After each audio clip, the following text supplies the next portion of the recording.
comunidade Apegados, sejam muito bem-vindos mais uma vez. Eu sou Carol Fialho e este é o Apegados Podcast, um lugar de informação, acolhimento, não julgamento, um lugar seguro para a sua família. E hoje eu estou super feliz porque a gente vai estar falando de um tema que eu sou muito curiosa, que vocês pediram demais para a gente ouvir. E como vocês sabem aqui, se você já escuta o Apegados há bastante tempo, vocês sabem que eu sou uma admiradora nada secreta do trabalho da TO.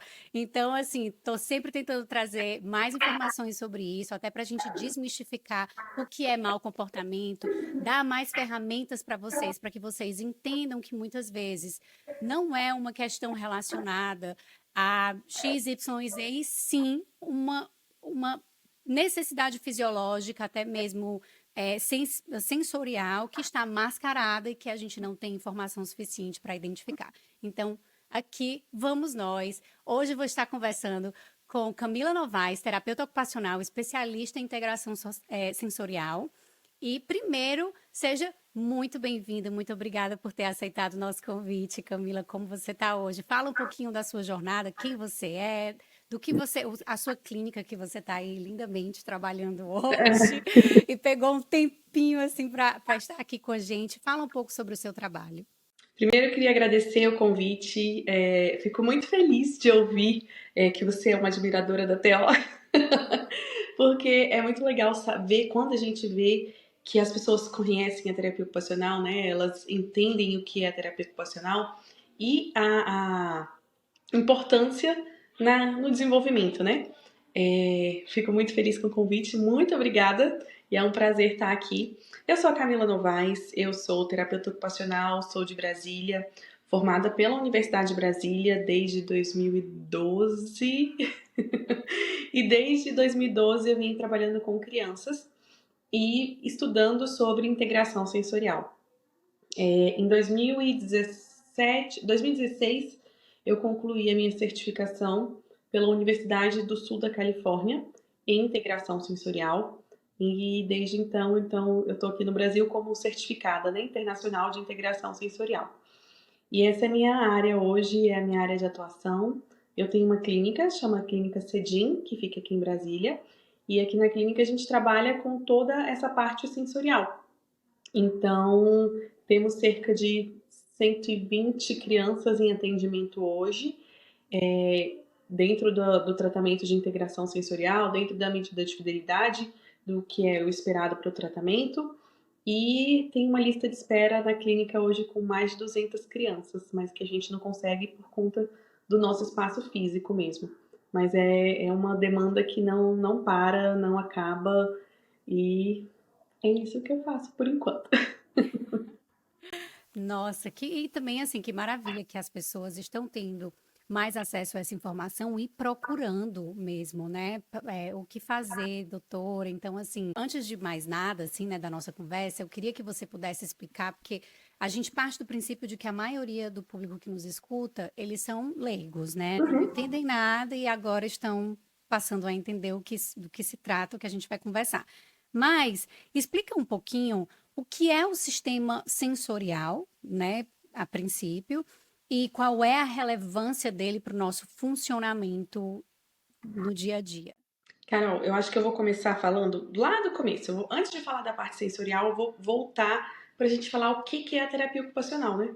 Então, o que é a terapia ocupacional? É uma área da saúde, uma formação da área da saúde, então é uma graduação, assim como a psicologia, a medicina, odontologia, é uma graduação, então não é uma especialização, não é uma especialização da fisioterapia ou uma especialização da fisioterapia, da psicologia, é uma graduação que a gente trabalha com a ocupação humana. Por isso que é terapia ocupacional. E o que é a ocupação humana? Tudo aquilo que a gente desempenha no nosso dia a dia, todas as nossas rotinas diárias, tudo isso é a nossa ocupação. Brincar, estudar, comer, tomar banho, dormir, todas essas são nossas ocupações. Trabalhar. E aí, o terapeuta ocupacional precisa atuar quando essas ocupações estão prejudicadas. As ocupações não estão fluindo muito bem. Então, o terapeuta ocupacional é o profissional que ajuda nessa realização do que a pessoa pode, quer e deseja fazer. Então, essa é a profissão da terapia ocupacional. E quando a gente fala de sensorial, né, que agora a gente vê muito, viu o caso do filho da Giovanna Eubank também, que foi o que mais viralizou e fez com que as pessoas começassem a ver, olha, meu filho tem isso, ai, não é frescura. O nosso sistema sensorial, ele é responsável pela nossa percepção do que está acontecendo ao nosso redor. Nós temos os 5 sentidos que a gente estudou a vida inteira, então, visão, audição, tato, paladar e olfato. E eles são os nossos 5 sentidos realmente que a gente mais escuta falar. Só que no total, nós temos 8 sentidos e não 5. A gente tem o sistema vestibular, que ele é responsável pela percepção do movimento. Então, na hora que eu movo a minha cabeça, lá dentro do meu ouvido interno, eu percebo essas mudanças de movimento. Então, por exemplo, pessoas que gostam de montanha-russa, gostam de aceleração, sabe? Aquelas coisas. E tem gente que não gosta nem de chegar perto, né? Não chega nem perto de uma montanha-russa, porque se sente muito mais sensibilizada, é mais sensível essa questão do movimento. Pessoas que enjoam dentro do carro, por exemplo, numa viagem de carro, tem muita coisa relacionada a essa percepção do movimento. Então, esse é um dos sistemas sensoriais. O outro sistema é o sistema proprioceptivo. Esse nome grande, né? Ele corresponde à nossa percepção do corpo. Então, que força que eu faço para segurar, porque eu estou sem um copo aqui, mas que força que eu faço para segurar um copo descartável e que força que eu faço para segurar um copo de vidro? Se eu uso a mesma força que eu uso para segurar um copo de vidro em um copo daqueles descartáveis de mercado, sabe? O copo vai quebrar e eu não vou conseguir a mesma função que é beber água. Ou que força que eu faço para comer um pudim, um flan, que força que eu faço para morder uma rapadura. Então, quem vai dizer como que eu vou usar esse meu corpo é o meu sistema proprioceptivo. E o outro sistema que a gente tem, o nosso oitavo sistema, mas ele não é o oitavo sistema, porque esse sistema ele está dentro do sistema tátil. Então ele é como se fosse um anexo do sistema tátil. É o sistema interoceptivo. E o que é o sistema interoceptivo? É a nossa percepção do corpo por dentro. Sensações dolorosas, fome, sede, orgasmo, as questões emocionais, sabe quando você fica com aquele nó na garganta e você de aflição, está muito relacionado também ao controle da ansiedade. Então esse é o nosso oitavo sistema, que é o sistema interoceptivo. E aí, quando a gente tem todas essas sensações acontecendo, a gente tem uma resposta do nosso dia a dia, a gente tem uma resposta das nossas sensações no nosso dia a dia. Como que eu vou usar todas aquelas informações sensoriais para eu me orientar durante o dia, realizar as minhas atividades? Um exemplo simples, não sei se você tem, mas eu tenho crise de enxaqueca. E aí, quando eu tenho crise de enxaqueca, eu sinto muita dor, eu não consigo abrir meus olhos, porque a iluminação me incomoda muito, eu tenho ânsia de vômito, então eu não consigo comer direito, porque os cheiros me fazem ter vontade de vomitar, eu não fico bem. Nesses dias que eu estou com crise de enxaqueca, se alguém me vem com uma demanda muito grande, sei lá, avaliar uma criança aqui na clínica num dia que eu estou muito mal, ou sair para um almoço com um monte de gente, um almoço com uma equipe grande, sei lá, 30 pessoas para almoçar, e eu estou nesse dia de enxaqueca. Meu comportamento e a minha atenção não vão ser a mesma de um dia que eu não estou assim, de um dia que eu estou bem, por exemplo. Eu não posso deixar passar algumas coisas na minha avaliação, eu posso me perder no momento da avaliação dessa criança, eu posso não conseguir entender essa criança, eu posso não conseguir entender alguns comportamentos dessa criança, porque eu não estou controlando os meus comportamentos, quem dirá controlar o da criança? Ou no almoço, eu posso me irritar com barulho e ficar brava e sair da mesa. Então, tudo isso pode acontecer porque eu estou num dia com algumas sensações que estão mais sensíveis. Só que quando a gente tem crianças que têm uma disfunção do processamento sensorial, antigamente a gente até falava do TPS, né? Transtorno de processamento sensorial. Hoje a definição que a gente usa é a disfunção. Disfunção de integração sensorial, as DIS. Então é o nome que a gente usa hoje. Quando eu tenho uma criança que tem uma disfunção nesse processamento sensorial, essa criança está tendo isso todos os dias. E não é um dia só atípico de uma enxaqueca, por exemplo. É do momento que ela acorda ao momento que ela vai dormir. Todas essas sensações começam a acontecer e ela não sabe como lidar com aquelas sensações. E aí a doutora Jean Ayres, que foi uma terapeuta ocupacional aí dos Estados Unidos, ela começou essas pesquisas lá nos anos 60, com crianças com dificuldade de aprendizagem.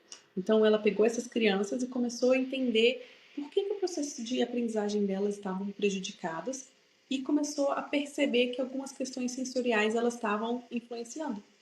E aí ela começou a fazer esses estudos e é o que a gente estuda até hoje, né?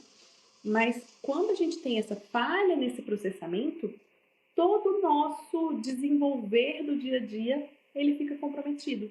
Então a gente tem falha na aprendizagem, a gente tem falha nas execuções do dia a dia, porque é como se fosse um engarrafamento. Pensa em engarrafamento, aqueles que a gente vê que acontece lá no...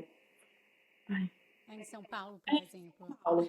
Fecha todas as ruas, você não tem como ir para frente, para o lado, para trás, não tem. Aqueles engarrafamentos da Índia, sabe aquele? Pensa naquele tráfico da Índia, é aquilo. É como se fosse um monte de informação, um monte de gente chegando de todos os lados. Tem gente na diagonal, na outra diagonal, de frente, de trás, tem de tudo quanto é lado.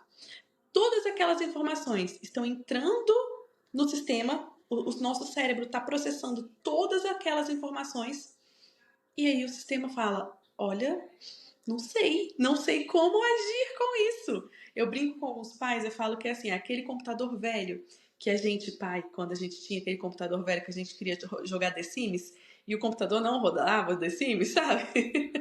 Ou que a gente queria jogar um Counter Strike ali e o computador não rodava porque o computador não tinha memória, não tinha base suficiente para desenvolver aquele jogo.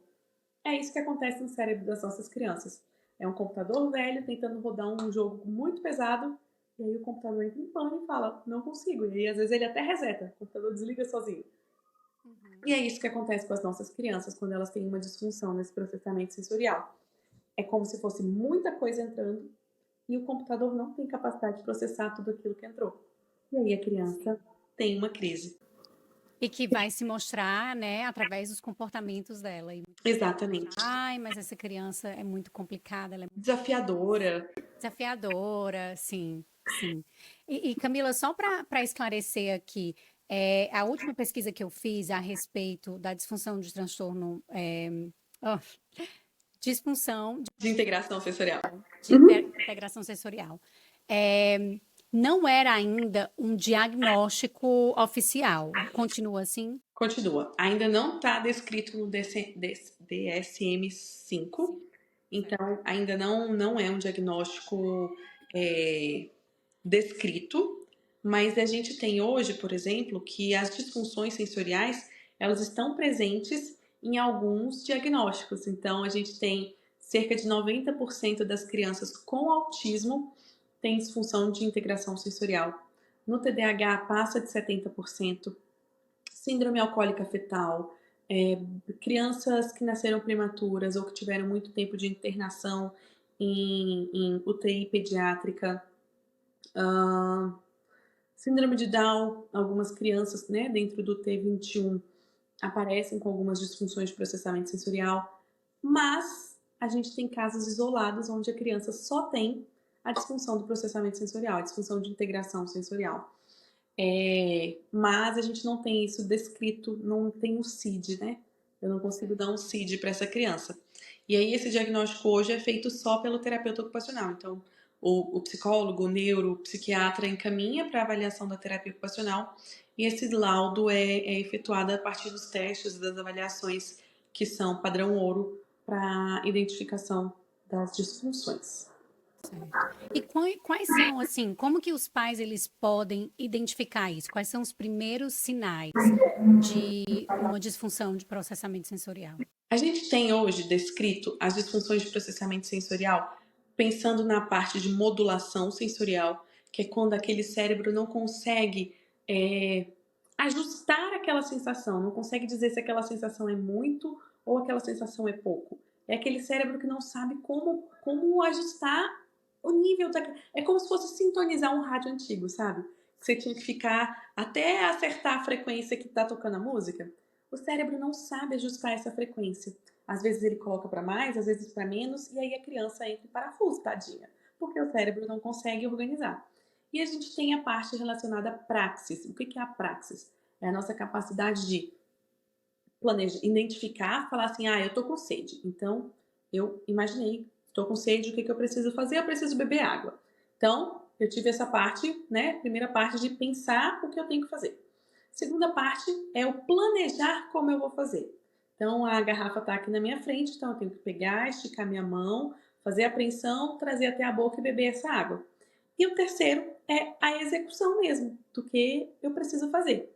Então, algumas crianças têm falhas algum desses caminhos, ou da ideação, ou do planejamento, ou da execução. Isso são as falhas de praxis. E aí são crianças que são mais desengonçadas, assim, desastradas, não conseguem amarrar cadarço, não conseguem vestir uma roupa, tem dificuldade para fazer atividades esportivas, por exemplo, uma bola vem, a criança não sabe desviar ou não sabe antecipar o movimento para agarrar aquela bola e a bola bate no rosto. Então, isso é relacionado à praxis. Com modulação, a gente tem algumas ramificações dessa disfunção. A gente tem crianças que têm uma sensibilidade maior a texturas, que a gente chama de defensividade tátil, aquela criança que não tolera tocar. A gente tem crianças com aversão a movimento, que não conseguem se movimentar, tirar o pé do chão para essa criança, ela entra em pânico, essa criança não consegue se organizar. A gente tem questões relacionadas a, a tanto a aversão ao movimento quanto a maior sensibilidade ao movimento. Essa criança não consegue entrar num carro, por exemplo. A criança entra no carro, para andar 2 quadras ela vomita, porque ela não tem resistência a essas sensações. No caso que a gente viu, né, que foi o mais divulgado, a questão do filho da Giovanna Eubank, a questão dele é muito relacionada ao sistema tátil. Então, era uma criança que tinha uma seletividade alimentar, porque não conseguia tocar em texturas. Não sei se você já viu aqueles vídeos de bebezinhos que você vai colocar na grama e o bebezinho abre as perninhas e não quer tocar na grama. Naqueles vídeos, assim, são bonitinhos, porque é com o bebê, e o bebê, né? Mas se fosse com adulto, a gente entraria em pânico. Se fosse uma piscina de barata e alguém vai enfiar um adulto e o adulto abre as pernas, assim, isso não seria legal. Por quê? Porque a criança interpreta aquela sensação, o cérebro da criança interpreta aquela sensação da grama, por exemplo, como algo muito aversivo, como se fosse barata pra gente, né? Eu pensando aqui em alguma coisa muito aversiva, pra mim seria uma barata. Mas pensando, o cérebro da criança manda uma mensagem de pânico, de fuja disso. Então, essas questões a gente começa a observar nas nossas crianças. Crianças que têm dificuldade com alimentos, dificuldade com texturas, que não gosta de ser tocado, que não consegue, por exemplo, lavar a cabeça da criança, que é muito difícil. Mas eu gosto muito de falar, Carol, que a gente precisa ter muito cuidado ao falar essas características. Por quê? Porque a gente pode criar um pânico nas famílias, a gente pode criar um pânico em quem está ouvindo. E essa não é a minha intenção. Porque, meu filho não gosta de tomar banho e lavar o cabelo, ele vai ter uma disfunção? Não, não é assim. Tem crianças que realmente não gostam. Mas quando a gente tem uma criança com uma disfunção sensorial, ela tem uma sensibilidade diferente do que nós temos. Ela percebe às vezes com mais intensidade. O cérebro dela traz aquela mensagem de cara, isso não é tão legal, isso é perigoso, foge disso.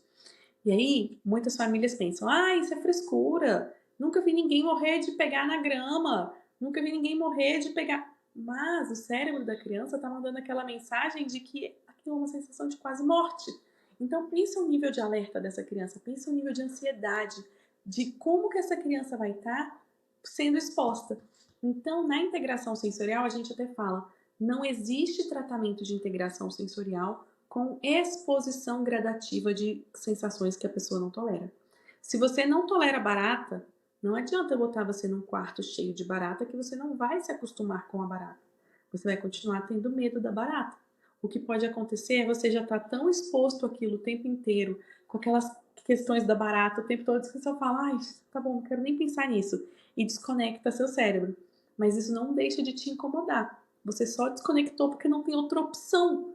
Então, não existe essa de forçar, de esfregar a textura para a criança se acostumar com textura, uma criança que não tolera botar uma roupa. Ai, vamos passar uma escova no corpo dela para ela se acostumar com a textura. Não, isso não existe. Só que a gente vê isso acontecendo muito. E principalmente quando a gente Um nível pensa. de agressividade, né? É. E aí é algo que a gente, com as crianças se tolera fazer isso, né? Ah, mas se fosse com adulto, isso seria inadmissível, isso seria crueldade. Mas com a criança não tolera, sei lá, textura de um purê de batata para comer, vai comer sim. E aí soca na boca da criança, enfia na boca daquela criança. E isso é terrível, isso é, sabe, é uma sensação de quase morte para essa criança. Ela vai entrar em pânico. Então, eu falo assim, eu não gosto muito de falar sinais e sintomas, né? Porque a gente pode gerar um surto coletivo de mães, de, ah, meu Deus, ele tem isso. Sim. Mas a gente precisa falar, por quê? Porque as crianças que têm, a gente precisa estar muito ciente de que expor, fazer forçado, não vai melhorar. A gente só vai E aumentar o nível de sofrimento. eu fico pensando também, Camila, quando, por exemplo, é o caso, né? Assim, não vai ser só aquele sintoma específico. Os pais, eles vão começar a identificar vários sintomas que vão estar aparecendo, né? Que talvez seja seletividade alimentar, combinado com uma textura, né? De roupa que não consegue vestir nada com etiqueta. Sim. Então, assim, para uma maneira como os pais podem diferenciar o que seria, por exemplo, o caso de, ai, vamos levar para investigar numa terapeuta ocupacional ou algo que seja a Quando criança tem tem sofrimento, Carol, isso. quando tem sofrimento. Pai e mãe, eu sou mãe, eu tenho dois filhos. Você sabe quando é birra por birra e você sabe quando é aquela de desespero. Quando se tem sofrimento da criança, é o momento de investigar. Então, assim, ela não tá colocando roupa, não é uma birra mais, sabe? Não é, ah, porque ela não quer roupa, porque ela só quer a roupa da Frozen e não quer nenhuma outra. Não, ela não suporta, ela não tolera colocar uma blusa de manga comprida, por exemplo. Só que se a gente for pensar, né? No Brasil a gente não tem tanto isso, porque não tem frio aqui. Inclusive agora tá 40 graus. Mas, no contexto Estados Unidos, por exemplo, é mais do que necessário a criança usar. É questão de saúde, de vida, porque, né, num local que faz -15, ela precisa de algo. Então, a gente precisa tratar dessa forma. Não adianta forçar, porque ela vai entrar em crise, essa criança. Então, quando se tem sofrimento da criança, comprometimento das atividades do dia a dia, a gente precisa investigar. E aí, quando você fala que, por exemplo, não tem eh, essa estratégia de você fazer uma exposição gradual, né? E que não adianta forçar. E aí os pais vão se ver assim, mas e agora? O que que eu faço? E o que é que eu faço? Para onde que eu vou? Então quer dizer que o meu filho ele nunca vai ser capaz de fazer X, Y, e Z, né? Então assim, que mensagem a gente também pode dar, como se fosse uma luz no fim do túnel, para esses pais que agora estão se perguntando, e tá, ok, né, Camila e Carol, muito lindo, mas e agora? O que é que eu faço? Então, é justamente esse o trabalho da terapia ocupacional. O trabalho da terapia ocupacional é como se fosse. Não gosto dessa palavra, mas eu vou usar para exemplificar. É como se fosse reprogramar esse cérebro para essas sensações. É a gente ensinar esse cérebro novos caminhos para ele desenvolver. E aí a gente consegue reduzir essas sensações tão aversivas, essas sensações tão difíceis para essa criança. Então, esse é o trabalho da terapia ocupacional. E é possível sim. Eu tenho uma criança aqui que não tolerava roupa. Ela vivia de calcinha e descalça. Parecia uma indiazinha, porque ela não tolerava roupa. Ela desfilou na escola semana do Dia das Bruxas, vestida com uma fantasia de salada, onde ela estava com uma roupa cheia de papel crepom, com vários tomatinhos pendurados, e ela foi uma salada. E aí, o que eu nunca imaginei que aquela criança aceitaria uma roupa que, né, tivesse tantas coisas assim. Então, é possível sim, existe tratamento, não é algo difícil, os resultados são bons, são visíveis e eles impactam diretamente na qualidade de vida das famílias. Então, Eu acho que existe uma linha tênue também, isso eu falo muito com os pais que vêm para a consultoria, porque o meu trabalho eu trabalho com várias coisas, mas um dos meus focos específicos é a gente construir habilidade, né? Assim, através das funções executivas. Então, quando você falou, você precisa decidir, e aí fazer tudo isso, quando a gente fala do cérebro, isso são funções executivas, Sim. que Uhum. demandam uma série de habilidades para que a criança possa tomar essa decisão, programar qual é o melhor canto que eu vou, aonde é que tem a água acessível, pegar o copo. Então, tudo isso a gente está falando de funções Função executivas. executiva, concordo. Exato.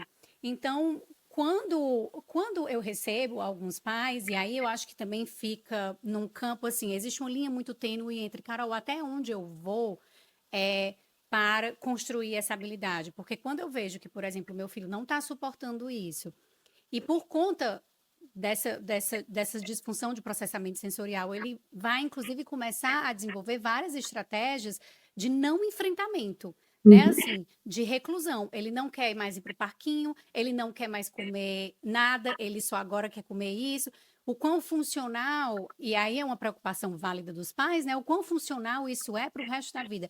Até onde eu posso deixar com que ele fique, então, evitando fazer tudo, né? Até onde a gente pode ir ou não. E aí você fala, entra o trabalho da terapia ocupacional, que você vai estar trabalhando isso com a criança, mas dentro de casa e até mesmo na escola, né? Porque muitas vezes os pais precisam levar informação para a escola de que as crianças têm certas necessidades, que foi o que eu fiz com a minha filha, por exemplo, né? A minha filha, ela tem uma super sensibilidade auditiva e aqui nos Estados Unidos, uma vez por mês, a escolinha dela, e eu já falei isso em vários outros episódios, então quem escuta muitos episódios já está cansado de saber.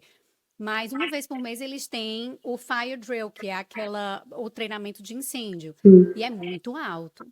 Então, inicialmente, antes de eu saber, a minha filha ela sempre tampava o ouvido, parabéns, ela tampava o ouvido, chegava em algum canto, ela tampava o ouvido.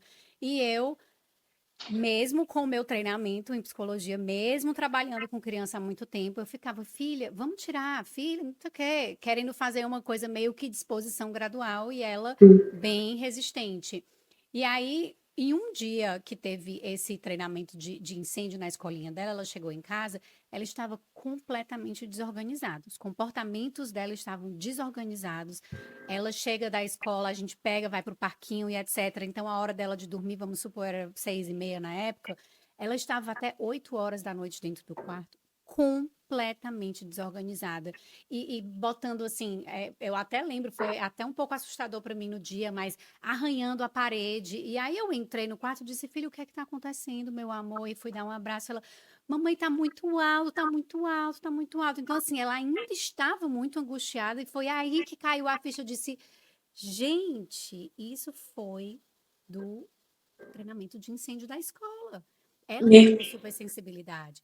E aí eu tive que levar essa informação para a escola, para falar, olha, quando for, por favor, me avisem. Eu sei que isso não é o bom para se fazer, mas eu preciso saber, eu preciso preparar minha filha, talvez até evitar alguns dias, se eu souber que ela está passando por outras questões que ela não vai suportar. Então, assim, e aí comecei a mandar um fonezinho de ouvido na bolsa dela. Eu disse, filho, hoje vai ter incêndio. Se você precisar, bote. E conversei com a escola, a coordenadora disse, tudo bem, a gente pode botar, a professora pode botar na hora que começar. Hoje, a minha filha, ela já não se organiza, não se desorganiza da mesma maneira e ela também não precisa mais de fone de ouvido. Então, assim, gradualmente. O que você fez com o fone de ouvido, o abafador, foi uma estratégia de acomodação sensorial. E Sim. aí, isso eu estava ontem, esse fim de semana, eu estava dando um curso exatamente disso. Estratégias de acomodações sensoriais no ambiente escolar. Como que eu posso facilitar a vida dessas crianças que têm algumas sensibilidades maiores para favorecer a aprendizagem? Porque as sensações, elas são cumulativas.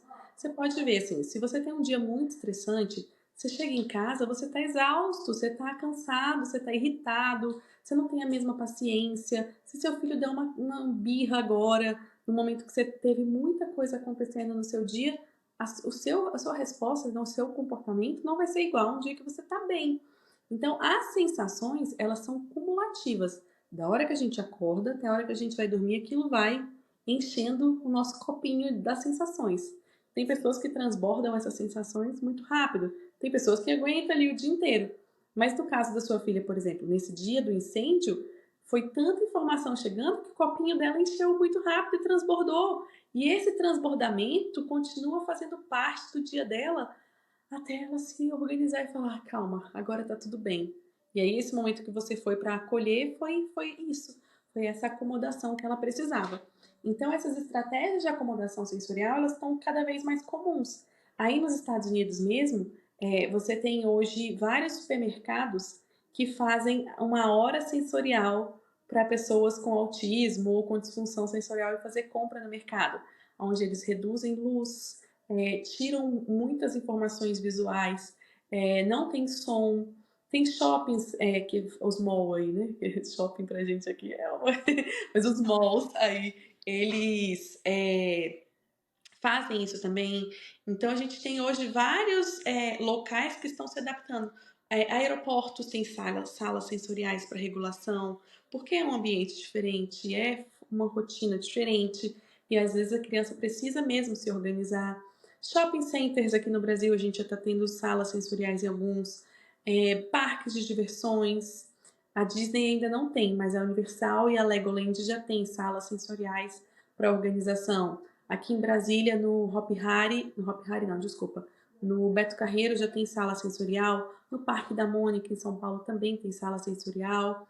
Então, a gente tem essas oportunidades hoje, né? A gente tem visto que isso tem sido mais divulgado e as pessoas só têm a ganhar, né? Todo mundo só tem a ganhar, porque a gente não vai gerar crise, a gente vai antecipar essa organização, as pessoas vão ter espaço para se organizar.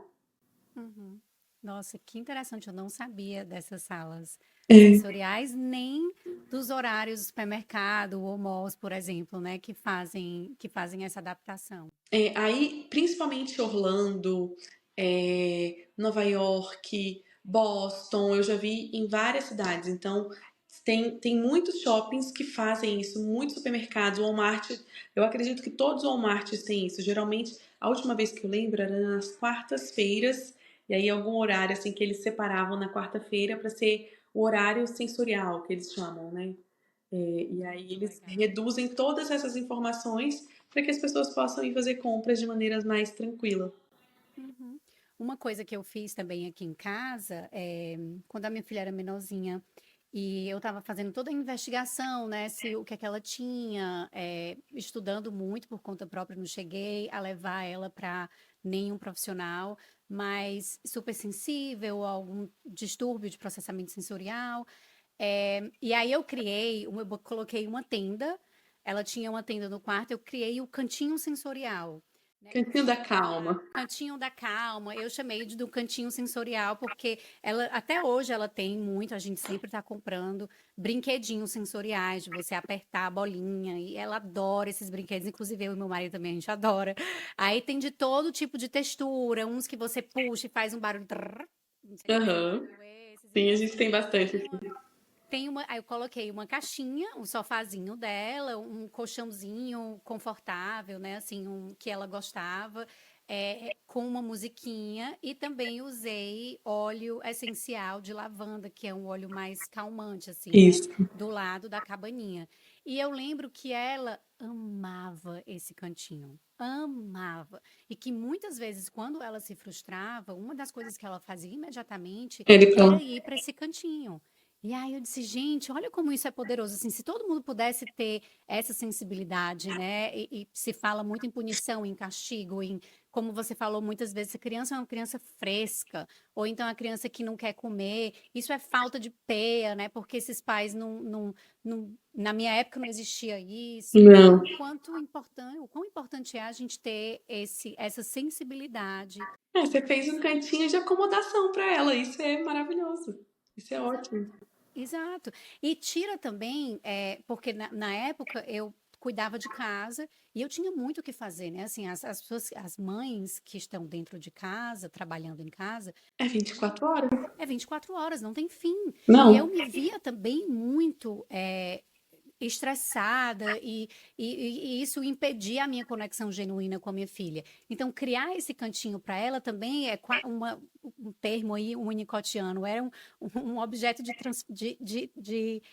transferência. Ela Com poderia se certeza. acalmar naquele lugar Sem sem você. depender exclusivamente do meu braço e da minha disponibilidade, que nem sempre eu tava, né, assim, com essa disponibilidade. Então, é, foi, funcionou super bem nessa época, assim, ela adorava. E a gente Ai, ainda tem a caixinha, a gente continua comprando coisinhas para ela, mas a cabaninha tiramos por agora. Mas ela ainda tem esses brinquedinhos sensoriais que ela ama e nós nos divertimos muito com eles. e é uma estratégia, então assim, tá dando certo, vamos, sabe? Estratégias sensoriais é para todo mundo pode usar isso. Então, assim, por exemplo, eu me acalmo roendo unha. Essa é a minha estratégia sensorial. É a melhor? Infelizmente não. Mas é isso que eu uso. Tem gente que balança a perna, tem gente que anda de um lado para o outro, tem gente que ataca a geladeira. Então todo Sim. mundo acha estratégias para se organizar. Aquele banhozinho morno no final do dia, né? Assim que você fica, ah, isso é tão Exatamente. relaxante, isso é tão, me acalma.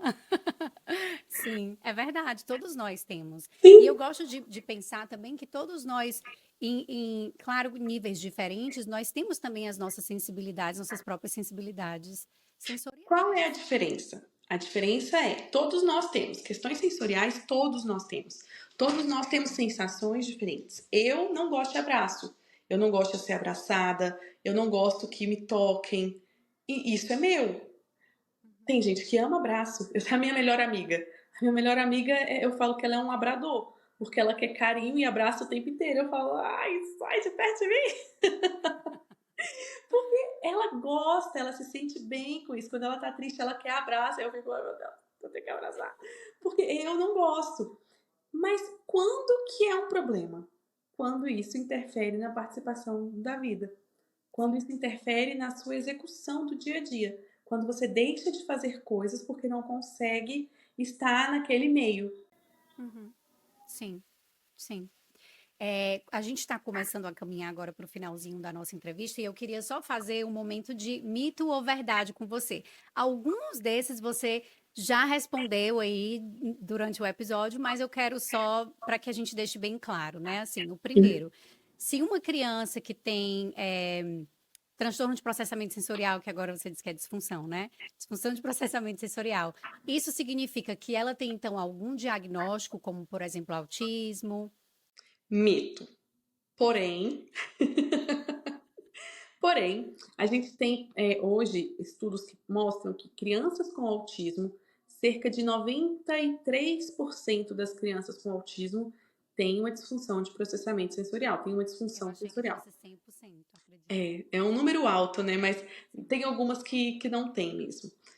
No TDAH a gente tem mais de 70% de crianças que têm TDAH, têm disfunção no processamento sensorial. Eu acho que Ah, essa é a próxima. ah! Que seria disfunção de processamento sensorial. É apenas outro nome que a gente dá para TDAH? Não, não é a mesma coisa, são coisas diferentes. Então, ela pode estar como comorbidade, mas voltando para a primeira pergunta ainda. A disfunção, né, de integração sensorial, de processamento sensorial, ela pode aparecer de maneira isolada. Não significa que aquela criança que tem uma disfunção sensorial, ela tem algum outro diagnóstico junto. Autismo, altas habilidades, TDAH, não significa que ela tem outros diagnósticos associados, mas em outros diagnósticos a gente vê muito a prevalência da disfunção do processamento sensorial. E não é a mesma coisa do TDAH, são dois diagnósticos diferentes. Certo. Crianças com disfunção de processamento sensorial, elas são mais sensíveis a tudo? Elas são mais reativas a tudo? Não necessariamente. A gente tem disfunção sensorial que a criança tem uma hiporresposta, ou seja, uma resposta diminuída daquela sensação. Então, são crianças que não percebem com tanta frequência. Uma criança que tem uma resistência maior à dor, por exemplo, ela machuca, ela nem percebe que machucou. É uma criança que não consegue usar o corpo dela porque ela não sabe como usar esse corpo, não necessariamente está relacionada só à hiperresposta ou uma sensibilidade exagerada. A gente tem questões relacionadas à hiporresposta, então uma sensação diminuída, e a questão de praxis, de execução, crianças que têm dificuldade na execução de algumas tarefas do dia a dia. Certo. Ótimo. E a última é crianças com disfunção de processamentos sensoriais não têm controle emocional e precisam apenas endurecer. Olha, não. Ai, eu ia perguntar, quem é que tem controle emocional hoje em dia? Ótima pergunta. Eu queria saber quem é que tem controle emocional, porque eu com 33 anos aqui, eu ainda tenho dificuldade de controle emocional e a gente exige tanto das nossas crianças, né, pequenininhas, que elas tenham, e a gente adulto não tem, então, não, mas não. Crianças com dificuldade nessa interpretação das sensações, elas têm explosões emocionais mais intensas, porque se eu estou incomodada com uma coisa, ninguém está entendendo por que aquilo me incomoda, é óbvio que o meu comportamento não vai ser o mais adequado do mundo. Então, ele influencia, a disfunção sensorial influencia muito nessa questão emocional e no comportamento. E não adianta forçar, como a gente já tinha falado. Não tem como endurecer isso. Não tem como isso é frescura. Não tem como deixar de perceber isso. Então, é mito isso daí. Tem só como adequar, né? Como a gente também já conversou. Exatamente. Camila, muito obrigada. Chegamos ao final da nossa entrevista. Ah, Caraca! eu fico mais. Tem uma lista gigantesca de coisas, de assunto que a gente pode até voltar em outro episódio, mas muito obrigada por ter aceitado o nosso convite. Foi maravilhoso conversar com você, super esclarecedor. Eu espero que tenha sido esclarecedor para todos vocês. Se vocês estão até aqui, por favor, não esqueçam de dar 5 estrelas para o Apegados, se você ainda não deu, e de compartilhar o Apegados, esse episódio, com todo mundo que você acha que vai se beneficiar com o episódio de hoje, ou até mesmo como forma de começar uma conversa muito importante. Se você percebe alguma coisa no seu sobrinho, na sua sobrinha, quem quer que seja, manda, compartilha esse episódio para que essa mensagem chegue para mais famílias e possa ir ajudar outros lares e que essas famílias procurem por ajuda, né? Porque, como a gente disse aqui várias vezes, não é frescura, mas existe sim formas de a gente adequar. E E de trazer menos sofrimento para essa criança e para essa família. Porque, sim, querendo ou não, é uma questão que influencia tanto na criança quanto na família. A relação familiar também fica com dificuldades por conta dessas dificuldades da criança. sim, sim. E eu vou deixar as informações da Camila, tanto dela quanto da clínica, na descrição desse episódio, se você está em Brasília ou se você não está em Brasília e quer entrar em contato com ela para tirar alguma dúvida, enfim, para fazer o curso dela, qualquer coisa que seja, vai estar aqui no link do episódio de hoje. Muito obrigada por estarem aqui presente comigo mais uma vez e a gente se vê no próximo episódio. Tchau, tchau.